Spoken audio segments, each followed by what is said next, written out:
about like before, like when he was driving over here. All right, I have to give you a pep talk. Now, just if you play runes, just don't get grabbed. Don't get grabbed. Like, come on. I know how this works. I've never lost to runes. So you gotta say. I've never lost to runes. Yes. Therefore, I know for a fact. Right.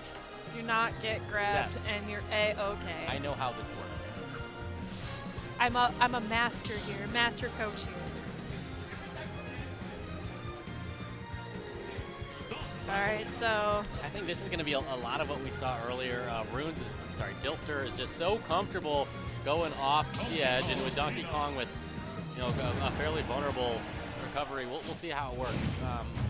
Especially, we saw a couple times when he was playing Daybreak, he took advantage of the falling or off-air counter, and DK's recovery is another one that is prone to fall to that too. So we'll see how this one plays out.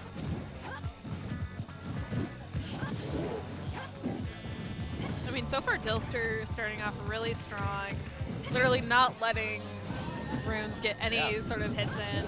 And don't forget, last game too, runes went down 94 to nothing, and he was able to That pull it is out true. there, So, and this is a best of 5. Right. Oh. Just a 0 to death there. 0 to death.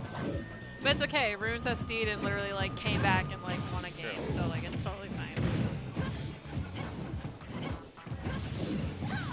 I feel like this is gonna be really difficult for Runes to get in. Dylster's so good at spacing, playing patiently. Absolutely. And I talked about Dylster essentially putting on a clinic against Zagu in that first game, and this is clinic number big clinic, and there's that counter again. There it goes again. Number 2. Is he gonna 3? Oh man, this is rough. Rough for Runes. I think he's put on, the damage is probably what now, 17 to 200 something at this point. Well, 50 now, but still not Oh, we got grabbed. This is going to be it? I don't think so. It's still going to make him, good back air. Oh, then. Just enough, so.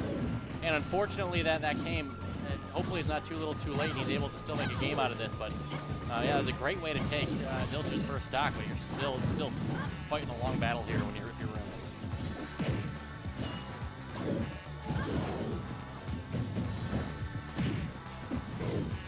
Yeah, he's got to make this game. He's got to get his confidence up. He's got to know that, like, hey, going into the next game, I kind of got the download a little bit, and that's not going to happen again. So.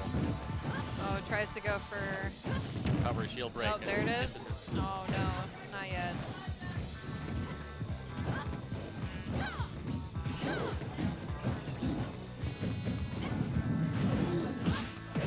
Good parry. There. Oh, but it doesn't kill yet. Nope. Not yet. Great job of just chasing people with that big head. I mean, you got to be careful. That does. Oh yeah. That does kill. So. Yeah, but I said he's so vulnerable when he's recovering, and you say just don't get grabbed by DK. I think when you're don't get countered by Lucina. Just don't get thrown off the edge if you're DK too. So when you're playing against a DK, yes, no grabs. When you're playing as DK, grabbed. don't get thrown off. Yeah, stay your booty on stage. Right. Do not move. Do not let them do anything. Typically, though, your opponents are trying really hard to make sure you are off the ledge, so that does not work in the favor of that game plan. 3, 2, 1. Game 2, we are going to Lylat, no character switches. Earlier, Runes was saying that he kind of likes playing on Lylat, so maybe. I like watching games on Lylat. A lot of people absolutely can't stand this. So you don't see it too much, so it's fun to get a little bit of a switcher up. Switcherune. Great parry. Way to keep that one alive. Are we going to see another 0 to death here? Oh, almost. Is he going to chase him down with it? Oh. We do. Starting out just like last time. Another 0 to death in favor of Dylster. See, it's just going to be really rough for DK to get in on Lucina. Yeah. Just so quick. Not to mention, she can keep you at like that perfect distance. Oh, Lord. I think just a few times, I think Runes is getting really comfortable and kind of in the habit of not grabbing the ledge and playing it safe and recovering with an attack. And Dylster's really kind of caught onto it. Has taken advantage twice in this match now.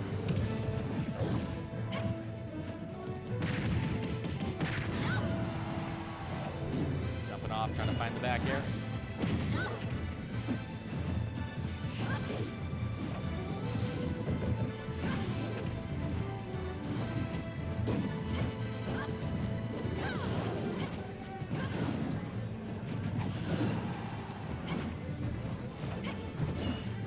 Oh, he tried to.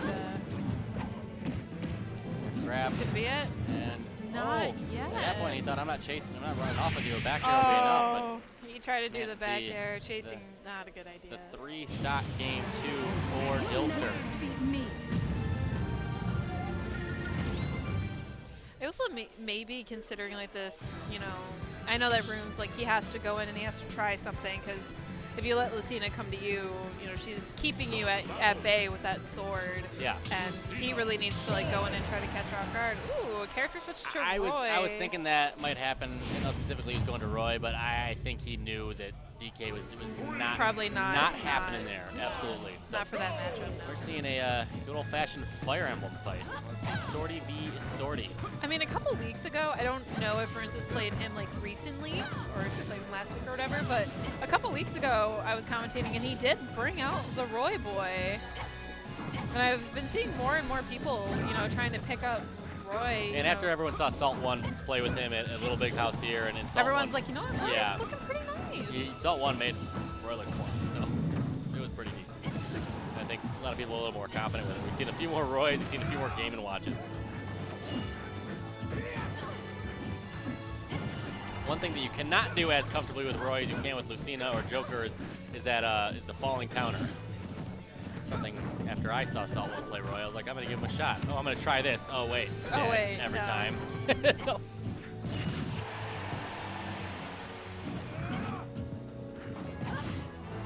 good read, way to pull back there, find the roll, and then just get a quick tilt to take stock number 1. So Dylster still seems to be, you know, having his way with Runes here. It's not going quite as well as it was when he was playing as DK, but still just confidently controlling every aspect of this match, it seems like.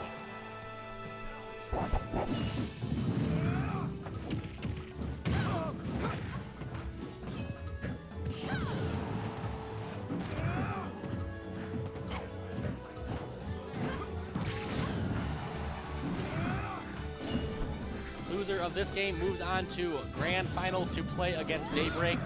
Dylster already having played against Daybreak earlier. Daybreak was actually the one that knocked him down into losers. So, you know, we'll see. You know, not there yet. Looking like it's heading there, but you know, if he's able to make something happen, if he has to face Daybreak again. But Ruin seems to be finding his way a little bit better with Roy.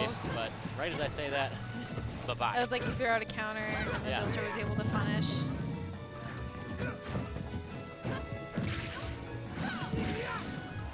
Oh, very strong smash. Getting you with that hilt. Roy, one of those Sortie characters, when it comes to the sweet spot of the blade, the And absolute Ruin difference of Marth. But evening it out. yeah. Yeah, Roy was definitely a better move than trying to make DK work. Yeah.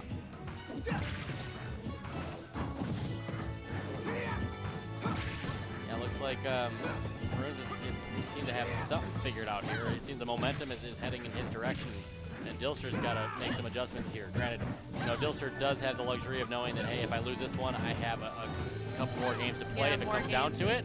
But still, you don't want it to go there. You don't want to give Ruins that confidence, knowing, hey, I beat you, and I'm going to do it again. You want to finish it out here, or you take 3 games to nothing, and just move on. And Ruins doing absolutely everything he can to make sure you don't have that luxury. Oh, I thought he was going to go with the full dance blade there. Decided to go with patience. Did not seem to work out in his favor, though.